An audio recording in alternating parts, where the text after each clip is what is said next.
We begin tonight with a new reminder of what is making this such a brilliant year for the news about the country's politics. America, meet Carl Paladino, seeking the Republican nomination for governor in New York State. Hours before polls open, there are still a lot of Republican voters who have never heard of Carl Paladino, but he is locked in a virtual dead heat for the Republican nomination for governor with a candidate named Rick Lazio. Now, Rick Lazio is a guy the Republican Party has turned to again and again and again to run for one office or another in New York. Most recently, he ran and lost very badly against Hillary Clinton in the year 2000 Senate race. This year, possibly by default, the state party tapped Mr. Lazio to run again, this time for New York State governor. Now, for Mr. Lazio, winning the general election against the probable Democratic nominee, Attorney General Andrew Cuomo, might prove to be as futile as his race against Hillary Clinton was. But it was supposed to be a foregone conclusion that Rick Lazio would at least get the chance to try, that he would at least make it to the general election, that he would at least be the Republican nominee. Instead, Rick Lazio might very well lose his chance to probably lose to Andrew Cuomo. Take a look at this. This is how the Republican race has trended over the past 5 months in the Siena College poll. That top one there, it's not that we don't have a picture of that candidate. It's literally undecided, as in, I don't know. And that's what that candidate is there. Back in April, more voters said they were undecided than anything else about this race. But as the months have gone by, those who have decided essentially decided they would vote for Carl Paladino instead of the candidate the Republican Party wants them to vote for, Rick Lazio. And Rick Lazio started out with a big lead over Carl Paladino. Tonight, heading into the primary, the candidates are virtually tied, with 15% of voters still undecided. Nobody really knows what's going to happen tomorrow in the New York State primary, only that Carl Paladino is the candidate who has been gaining among voters. The other guy, not so much. Mr. Paladino's biggest virtue seems to be that he is not the establishment choice. What he has going for him, in other words, is that the state party is backing the other guy. Mr. Palladino has funded his campaign with $10 million of his own money, a multi-gazillion-dollar fortune made in real estate as, among other things, quote, the largest landlord for state offices in Buffalo, despite his denunciation of government spending. So Carl Paladino is the anti-establishment, anti-government spending choice, unless the spending is government rent checks payable to him. Those are essentially his virtues as a candidate.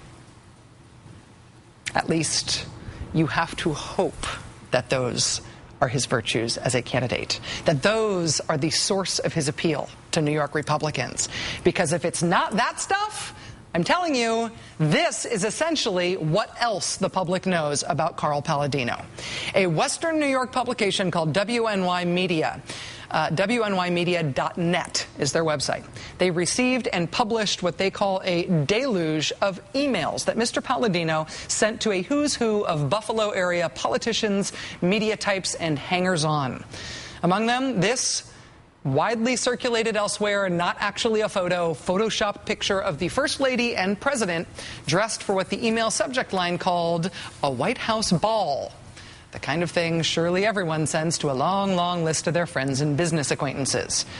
This one he sent on titled Proof the Irish Discovered Africa.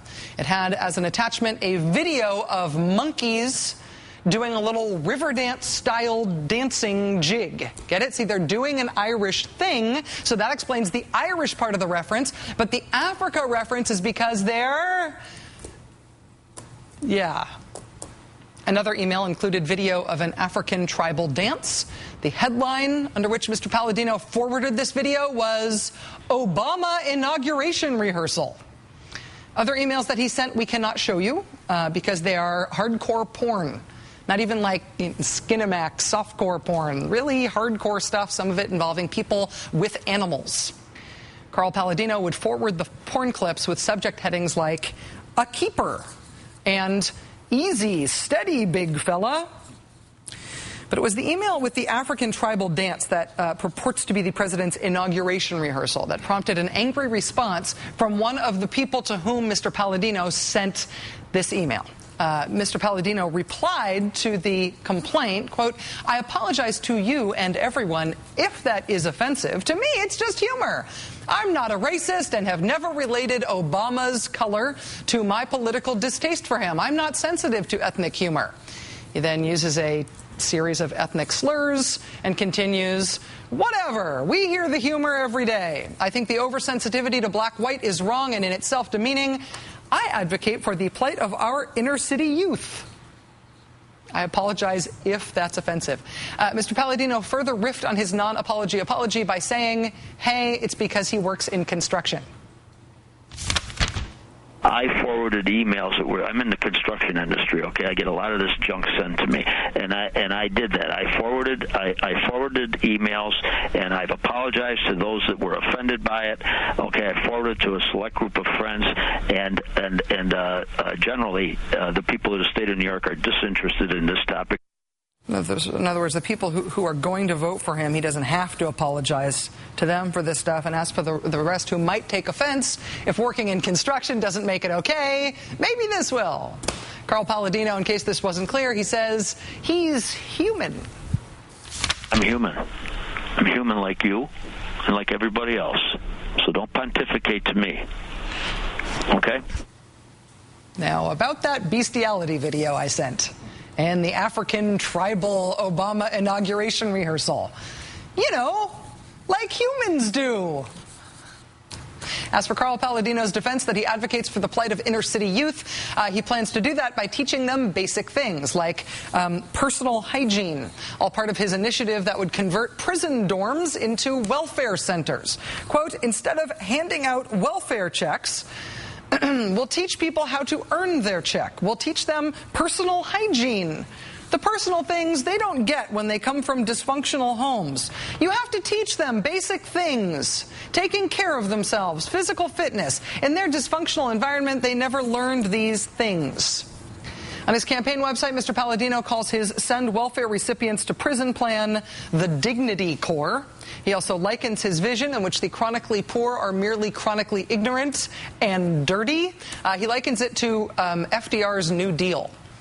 So it can't be bad because FDR did it too. Even if you don't care about the insight into Carl Palladino's mind that is his email history, the whole prison camp turned poor farm proposal, this is his actual policy platform. This is what he's running on. This isn't something that he said in an email that also included a bestiality video. It isn't something that he riffed on at a campaign event and then had to answer for later. This is what he's putting forward as his platform. Poor farms. On the issues section of his campaign website, quote, "Any able-bodied New Yorkers on unemployment or welfare will join the Dignity Corps to help them get back to work." See, the economy didn't make it difficult for you to find work. You did, because you're poor, dirty, lazy, and dumb. And Carl Palladino wants to teach you hygiene at a prison. If not criminal, Palladino's big vision for getting you back to work might still require you to go to prison, where you will learn how to not be poor, unemployed, or dirty. So the class of 2010 is interesting across the board for this year's election. But 2010 may go down in political history as the year in which a guy like this isn't the perennial kook candidate who runs in at least one election every election cycle. He's actually statistically got a reasonable chance of tomorrow becoming the Republican Party's nominee for governor of the state of New York. It's a big year. Joining us now is Mark Odian, founder and managing director of WNYmedia.net, the publication that received the deluge of forwarded emails from Carl Palladino. Mark, thanks very much for coming on the show. Hi, Rachel. Thanks for having me. Let me ask you first. You've been covering Carl Palladino's candidacy longer than we have at the national level. Did I get anything wrong there, or do you think I missed anything in terms of points of emphasis about what people should know about him? No, you pretty much hit the nail on the head on that one. You know, there's been other controversies as well, obviously, with the mosque issue in New York City. He, at one point, called the current governor a drug addict. He called the assembly leader in New York State Antichrist. So there's been a whole deluge of news from the Palladino campaign. Am I right also that on the mosque issue, the way that got covered nationally was that he essentially dragged Rick Lazio into a fight over who could be more against the downtown Lower Manhattan mosque. But am I right that Carl Palladino at one point said that if that community center were built, they would put up photos of the 9/11 hijackers on the walls of the community center to lionize them? I don't remember that exactly, but he did, talk about taking the property over with eminent domain, and he did push Rick Lazio far to the right than probably Rick wanted to go. Unfortunately for Rick, you can't fight the crazy with more crazy. Although nobody ever stops trying, is the beauty of American politics. Why do you think, Mark, that this deluge of emails was sent to you? Obviously, I don't expect that you guys were on Carl Palladino's hardcore porn and hardcore racism email distribution list. Somebody who was sent that to you. Why do you think that was? I think when Carl first started his campaign, he was running a campaign on integrity and values. And I think those emails show just the opposite of those integrity and values. The emails are offensive, they're racist, they're sexist, they're misogynist. It's almost hypocritical of the campaign that the Palladino campaign has been trying to run. Let me just ask your perspective from Western New York. We're watching this trend all over the country right now of establishment candidates who are endorsed by the Republican Party officially, getting beaten in Republican primaries by insurgent candidates like Mr. Palladino. It is happening all over the country. Every race is different, but that does seem to be the trend. If Palladino actually beats Rick Lazio, what does that say to you about the state of the Republican Party in New York? I think we're all in trouble in New York State if Carl Palladino wins this primary. What Carl's done, he's done a good job of getting the angry white voter. I mean, let's face it, New York's in trouble. We have a ton of fiscal problems, ton of problems all around the state, not just upstate but downstate as well. And he's done a good job of finding those angry white voters and basically energizing that base that he has. So I think what it says for New York is what it says for upstate. I mean, it's kind of embarrassing for us coming from Buffalo to have this guy as a national figure at this point, talking all crazy. But I don't think that New York is Republicans in New York are in a good position if this guy winds up winning tomorrow. Mark Odian, founder and managing director of WNYmedia.net. Thanks for your reporting on this candidacy. Thanks for your time tonight. Thanks for having me.